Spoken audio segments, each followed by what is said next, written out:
अंग्रेजी में प्रेसिडेंट। तो ये हो गया 52 में किसकी चर्चा है? राष्ट्रपति। हमारे देश में राष्ट्रपति का कोई खास पावर नहीं दिया गया है। हमारे यहाँ राष्ट्रपति का पद वैसे ही है जैसे ब्रिटेन में राजा और रानी का पद है। तो ब्रिटेन में जो पद महारानी का है, भारत में वही पद राजा का। वहां भी महारानी कुछ करती नहीं है, यहाँ भी राजा कुछ करता नहीं है। राष्ट्रपति क्या ही करते हैं? कुछ नहीं। तो हमारे देश में राष्ट्रपति का पद किस देश से लाया गया है? ब्रिटेन से। क्या भारत का वो वास्तविक प्रधान है या औपचारिक है? मतलब फॉर्मेलिटी के लिए कहा गया कि भारत के सर्वे सर्वा यही है भैया, भारत के सर्वे सर्वा यहाँ पे, लेकिन वास्तविक रूप से कोई और है। समझ में गया कि नहीं आ गया? अब राष्ट्रपति के बारे में जो चर्चाएं की गई हैं, 52 से लेके 61 के बीच में राष्ट्रपति की चर्चा है। 52 से लेके कहां तक है? 61 तक चर्चा है। तो 52 आर्टिकल 52, इसका एक ट्रिक है, पकानी कोका दुयो दशम। पकानी कोका दुयो दशम, ये एक ट्रिक है। समझा गया? पकानी कोका दुयो दशम। आगे बढ़े, बोले किसी को दिक्कत? किसी को कोई दिक्कत नहीं ना? कितने आर्टिकल से चालू होता है? 52। ये 52, 53, 54, 55, 56, 57, 58, 59, 60, 61। अब इसमें क्या क्या है भैया? तो पहला नंबर हो गया राष्ट्रपति का पद। राष्ट्रपति का पद किस देश से आया है? ये सारी चर्चा हम किसके बारे में कर रहे हैं? राष्ट्रपति के बारे में। किसके बारे में? राष्ट्रपति का पद किस में है? 52 में। कहां से आया है? ब्रिटेन से। 53 में है कार्यपालिका। क्या है? कार्यपालिका। क्या चीज है बाबू? कार्यपालिका प्रधान। कार्यपालिका का क्या होगा? प्रधान होगा। कार्यपालिका का मतलब होता है कि काम कराने वाले लोग। कार्यपालिका का मतलब वो लोग जो देश में काम करा रहे हैं। देश में काम चालू होता है चपरासी से, सफाई कर्मी, चपरासी, उसके नीचे security clerk, senior clerk, group A से लेके लेवल 1, 2, 3, लेवल 10 जितना जॉब करना है। तो जितना कर्मचारी हैं वो सब किसके हिस्सा है? कार्यपालिका का। इंग्लिश में एग्जीक्यूटिव का हिस्सा। किसका हिस्सा है? तो जितने कर्मचारी हैं सब क्या है? एग्जीक्यूटिव। जितने पीसीएस वाले हेड एग्जीक्यूटिव, जितने आईएएस वाले सीनियर एग्जीक्यूटिव, जितने सेक्रेटरी और सचिव, बाप रे बाप भयानक एग्जीक्यूटिव, और उसके ऊपर एग्जीक्यूटिव मंत्री, उसके ऊपर मंत्री और मंत्री, और सारे मंत्रियों के ऊपर राष्ट्रपति, सारे मंत्रियों के ऊपर राष्ट्र। तो कार्यपालिका में सबसे छोटा एक सफाई कर्मी और कार्यपालिका में सबसे ऊपर राष्ट्रपति। आप जिस नौकरी की तैयारी कर रहे हैं, जॉब के बाद आप किसका हिस्सा बनेंगे? कार्यपालिका। किसका हिस्सा बनेंगे? अब जो नेता चुनाव लड़ रहा है वो विधायिका का। नेता जो चुनाव लड़ रहा है विधायिका। आप लोग कार्यपालिका समझ में गया? देश चलता है कार्यपालिका के हिसाब से। देश किससे चलता है? एग्जीक्यूशन के हिसाब से, एग्जीक्यूटिव। जैसे देश में कोई कानून लागू हो गया, यही लोग में पालन कराएंगे, एग्जीक्यूटिव कराएंगे। जैसे बिहार में जमीन सर्वे कराना है, सारा विभाग लग गया कि नहीं लग गया? किसी में? कार्यपालिका में। भाई चलो चलो सर्वे करो। यहाँ पर सरकार कोई कानून ला देती है तो पालन कौन कराएगा? कार्यपालिका। उसको एक मंत्री के अंदर दे दिया जाएगा, वो उसके नीचे सेक्रेटरी रखेगा, उसके नीचे अधिकारी, धीरे धीरे नीचे लेवल पूरा उसका एक डिपार्टमेंट हो जाएगा। जैसे शिक्षा विभाग में पहले ग्रेजुएशन 3 साल का था, अभी कर दिया गया 4 साल। लागू कौन कराएगा? कार्यपालिका। तो कार्यपालिका का जो प्रधान होता है, कार्यपालिका का प्रधान वो कौन होता है? राष्ट्रपति। कार्यपालिका प्रधान राष्ट्रपति। अब हम आपसे पूछते हैं, कार्यपालिका का वह वास्तविक प्रधान होता है या औपचारिक? देश का वह वास्तविक प्रधान होता है या औपचारिक? ये कहां से पद लाया गया है? अमेरिका में, ब्रिटेन। आपके मन में एक सवाल आता था जब हम लोग पढ़ते थे, चलो ब्रिटेन में राष्ट्रपति नहीं होता है, तो ब्रिटेन से राष्ट्रपति के पद आया कैसे? हम लोग को ऐसा लगता था रानी होती है वहां पे, तो हमारे यहाँ तो रानी का व्यवस्था ही नहीं है, तो हम लोग को ऐसा लगता था राष्ट्रपति का पद अमेरिका से लेना चाहिए था।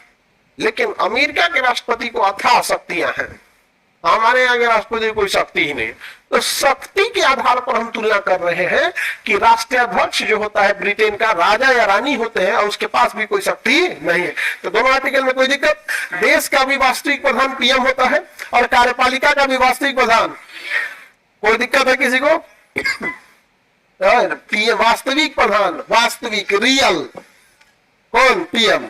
और फॉर्मेलिटी के लिए औपचारिक का मतलब फॉर्मेलिटी, फॉर्मेलिटी नहीं समझते हैं? फॉर्मेलिटी नहीं, हाँ ठीक है, ठीक है, एकदम बढ़िया है। यहाँ पे फॉर्मेलिटी के लिए न से होगा निर्वाचन, न से इलेक्शन या निर्वाचन। निर्वाचन का मतलब इलेक्शन, निर्वाचन का मतलब इलेक्शन। तो जैसे महारानी की तरह यहाँ वंशानुगत राष्ट्रपति का पद नहीं रहेगा, यहाँ राष्ट्रपति का पद निर्वाचन होगा। एक व्यक्ति का निर्वाचन यहाँ पे कर लिया जाएगा और उसकी निर्वाचन की प्रक्रिया हम समझ जाएंगे, थोड़ी जटिल प्रक्रिया होती है निर्वाचन की। क्या होती है? जब हम निर्वाचन के अंदर चलेंगे कि कैसे निर्वाचन होता है तो हम समझेंगे। एकल संक्रमणीय अनुपातिक प्रणाली द्वारा, गुप्त मतदान द्वारा होता है यहाँ पर। इसका यहाँ पर प्रथम चरण या द्वितीय चरण की मतगणना होती है, ये सब हम चर्चा करेंगे। लेकिन राष्ट्रपति का कभी भी सिलेक्शन नहीं होता है, क्या होता है? इलेक्शन होता है। और उसको चुनाव में आना पड़ेगा, चुनाव में वोट मांगना पड़ेगा। चुनाव में वोट, इसके चुनाव में वोट देते हैं सांसद और विधायक। कौन देता है? सांसद और विधायक। तो निर्वाचन होगा या बैठ जाएगा? हाँ, निर्वाचन होगा। क्या होगा? अब इसमें कहता है कि राष्ट्रपति का एक फिक्स कोटा होगा, यानी कट ऑफ लाना होगा कि कम से कम इतना वोट चाहिए। तो उसी को क्या कहेंगे? कोटा। क्या कहेंगे? कोटा। तो राष्ट्रपति का क्या होता है? कोटा। इससे कम वोट पाएंगे तो उनका कॉपी जांच नहीं होगा, कॉपी जांच नहीं होगा, मतलब उनका इलेक्शन वाला जांच नहीं होगा यहाँ पर। तो एक फिक्स कोटा लाना चाहिए। और उसके बाद क्या से होता है? कार्यकाल। क्या जी? कार्यकाल। कार्यकाल, कार्यकाल की चर्चा आर्टिकल 56, कोटा की चर्चा 55, निर्वाचन 54, कार्यकाल, पद, राष्ट्रपति का पद 52। राष्ट्रपति को एक फिक्स कोटा लाना जरूरी है कि नहीं? हाँ, कार्यकाल इसमें चर्चा है 56। तो राष्ट्रपति का कार्यकाल कितने साल होता है? 5 साल। आर्टिकल किसमें? 56। कार्यकाल कितने साल? 5 साल। कितने साल? 5 साल कार्यकाल होता है। अभी हम सारा चीज की चर्चा करते चलेंगे, लेकिन पहले एक बार इसको पूरा डिटेल से देख लेते हैं, थोड़ा थोड़ा। यहाँ पर एक ही व्यक्ति दोबारा राष्ट्रपति बन सकता है, एक ही व्यक्ति दोबारा बन सकता है, लेकिन जब दोबारा बनेगा तो उसे वैसे ही प्रक्रिया फॉलो करना पड़ेगा जैसे वो पहली बार गया था।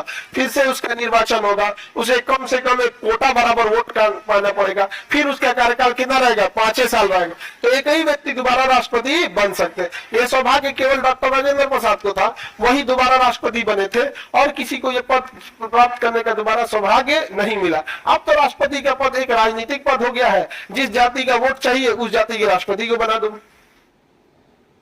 महिला का वोट चाहिए तो महिला राष्ट्रपति बना दो, काला आदमी का वोट चाहिए, गोरा आदमी का वोट चाहिए, बड़े जात का चाहिए, छोटे जात का चाहिए। राष्ट्रपति के पद राजनीतिक, घोर राजनीतिक हो गया है।